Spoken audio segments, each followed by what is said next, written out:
Hey everybody in YouTube land, welcome back to the channel. I hope you all are doing really well on this beautiful Friday. So, a little update with the 04 GMC. I am in it right now, and it is running a lot better than it was. So we finally went and got the two NOx sensors replaced on the 4.7, 4.8 liter, whatever, smaller V8 that this truck is packing. It was expensive. It wasn't cheap. And I know I was looking up a lot of videos about remapping, relocating the O2 sensor, or the NOx sensors. Apparently, it's easier than breaking down the whole top half of the engine. So I brought it up to the shop that I took the truck in because I don't have the time or the patience to tear down my entire engine, because if I go that far, I'm just going to rebuild the whole fucking thing. And I don't have the time or patience for that. And honestly, me and my daughter, we use this truck quite a bit. So I just said, fuck it, we'll just have the shop do it. And I brought it up to him. I said, well, couldn't we relocate it? Because I see in some videos it's easier, less time, hence be cheaper on my pocket.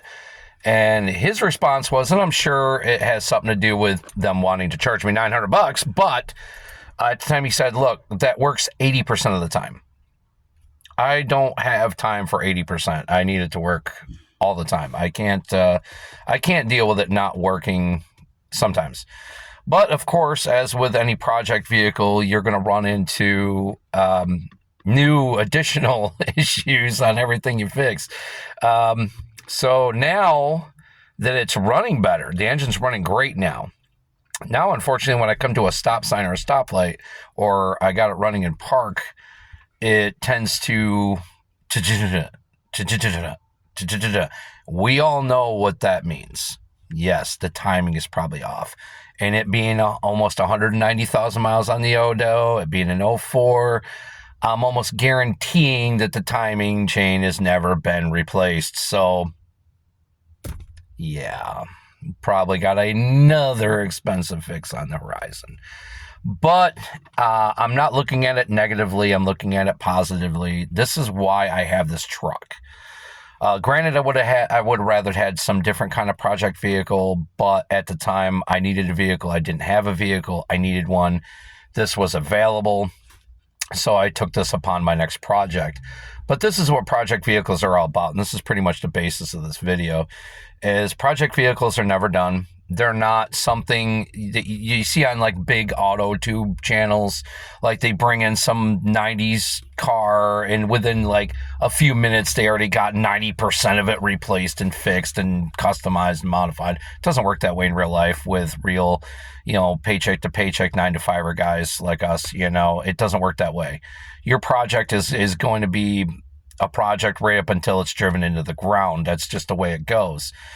I do enjoy the truck. I never at one time did I drive this truck and regret it. I love this truck. I love the fact that it's old. I don't have to deal with the new problems that a lot of new vehicles are having. I just watched a video, in fact, this morning, 2021 Chevy Silverado, 8-speed transmission, shot the fucking bed. The car's 5 years old. Yeah, practically is a car. The truck is 5 years old, and the transmission shot. And this is common. This has been happening a lot. Ford, Chevys, Dodge, it don't matter what you're driving. That badge don't mean shit no more. The badge don't mean shit. But this is the point of a project vehicle. The point of a project vehicle is that it is a project. It's an ongoing project. You're always going to be swapping parts out. You're always going to be repairing something, fixing something. It keeps you fucking busy, that's for sure. And it definitely tests your credit score and your patience and how far you're willing to go. I like this truck a lot. As far as my future vision with this truck is, I want to get it to the point where I might be able to sell it. I love the truck, and I really do. But we're almost to the point now where we replaced everything. The only thing I got left to do is wheel bearings, timing. It's got some body work that needs to be done. The passenger side floor needs to be redone. My daughter, learning how to drive with the truck, has clipped my passenger side mirror and put dents pretty much both sides of the truck, so doors might need to be replaced. But I want to get it to the point where it is sellable. Right now, I probably wouldn't be able to get more than $5,000 out of it because the four-wheel drive unit is shot, so the transfer case is shot. But it can be converted to two-wheel drive. It could be a fun truck for, those guys that like to, cram an LS under the hood and turbocharge it, supercharge it, whatever. It would be perfect for something like that.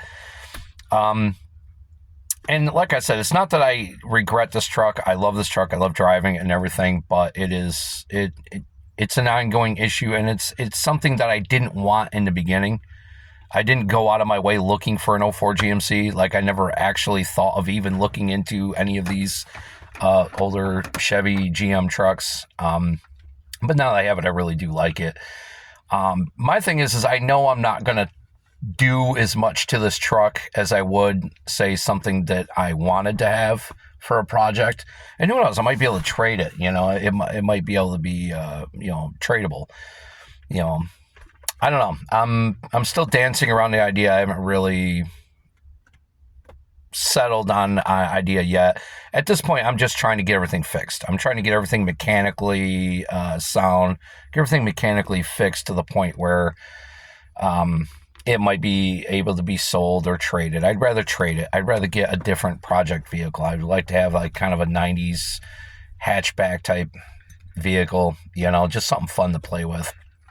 But the truck is practical. It does have a bed. I don't know. But if you have a project vehicle and you're getting to that point where you're like, fuck, I am so sick of this. I'm so tired of it. You got to make that decision right there. Either sell it or keep going. Like I said, projects are projects for a reason. They typically don't just end. You're always going to have something going on with it. But anyway, I hope you guys have a great Friday. I hope you enjoy your weekend. I hope if you got a project vehicle, I hope it's going well for you. Just keep at it, man. I know it can get you down, and it can really weigh heavily on your shoulders when you're like, fuck, I just fixed that and I got something else fixed. Because I felt the same thing when I found out that, the timing wasn't right. I was like, I know it's the fucking chain. I know I'm going to have to replace that. It's going to be another $900, if not more. Like, God dang, man, I just can't catch a break, can't win. But I hope you guys have a great weekend, and definitely enjoy your time. Enjoy your project.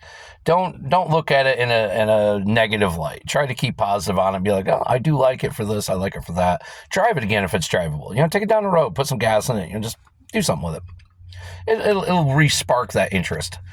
Anyway, guys, that's enough out of me. I'll see you guys on the next one. Hope you guys have a great weekend. Thanks for watching.